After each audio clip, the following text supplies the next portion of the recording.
Alright. Old Pete, Spider Sal, take one. Gather round, children, and I'll tell you the tale of Spider Sal the Mountain Gal. Girl loved heights, said standing atop a mountain was the closest she could ever get to flying. We didn't fly in those days, no sir. If you wanted to get where you were going right quick, you'd have to use the tubes. You'd hop in a shuttle which would drop you straight through the center of the earth. And since there was no turning around in the tunnel, it made the second part of the trip right uncomfortable, everyone hanging upside down like bats. But Sal, well, she was mighty claustrophobic and didn't consider falling to be flying anyhow.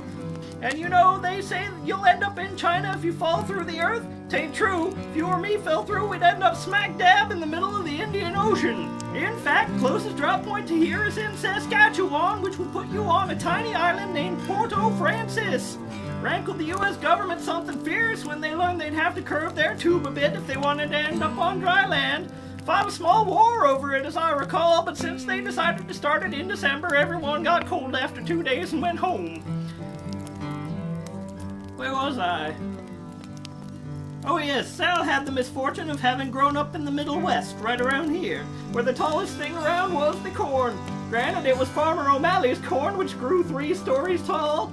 Rowdier kids used to steal the kernels to pop, and Kevin Mocker learned the hard way that you gotta get behind sandbags if you want to pop one and keep both of your legs. Anyway, Spider Sal cut her teeth on the mighty stalk, such that her neighbors would always ask if she found any golden eggs up there.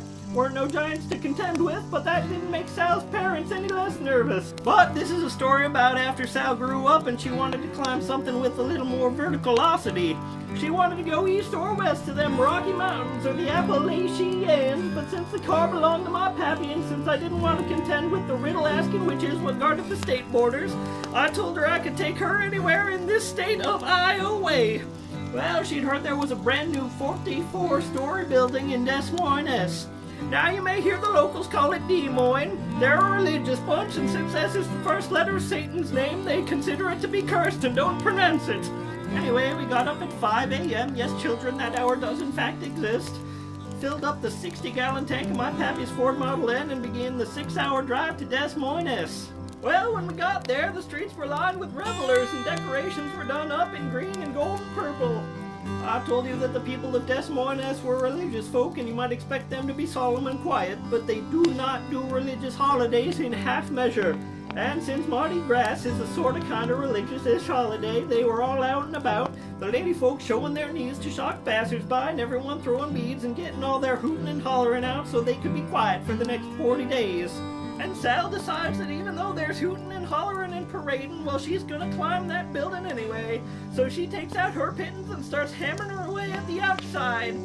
Now, Sal's a practical girl and she's climbing in shorts that show off her knees.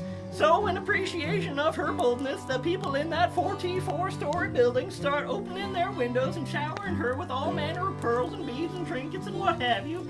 So she's getting sparklier and sparklier and heavier, and about 30 stories up something happens to her and Sal loses her grip on the building, plummeted down like a festive meteor. Now, about this time, the woman who was crowned Fat Tuesday Princess was passing by in the parade, and she had certainly earned the title. We learned later that her name was Mabel. 1,500 pounds she was, but no slouch. Her legs all muscle from carrying the bulk of her about. She'd shut down 17 buffets before deciding she'd damn well open her own, and folk came from miles around to eat her famous cheesecakes. Food was free if you could match her slice for slice, and she'd hand paint your portrait and hang it on the wall if you'd won. No one ever even found out if she could paint. When the doctor told her that her heart wouldn't be able to stand up to her lifestyle, well, she'd laid right down in bed for a week and growing 2 extras out of sheer willpower. Great reflexes too, and when she heard the people gasping, she went thundering towards the place Sal was about to hit. She opened her arms and the mass of baubles that was Sal hit her dead center. Mabel didn't move a dang inch, but you could see the shockwave travel round the back of her. And everyone clapped and cheered and threw beads at Mabel, and Sal decided that she still wanted to climb up to the top of the building, but took the stairs for the time being. And after that, we all went out for cheesecake, or cheesecake as the locals called it. And when we got there, there was a big hairy fellow sitting at a table waiting for Mabel to come back.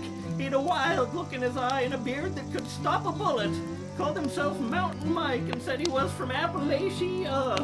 Well, he'd come to challenge Mabel to an eating contest. Lost terribly, of course, but he still managed to tell an enthralling tale or two to me and Sal while doubled over the toilet.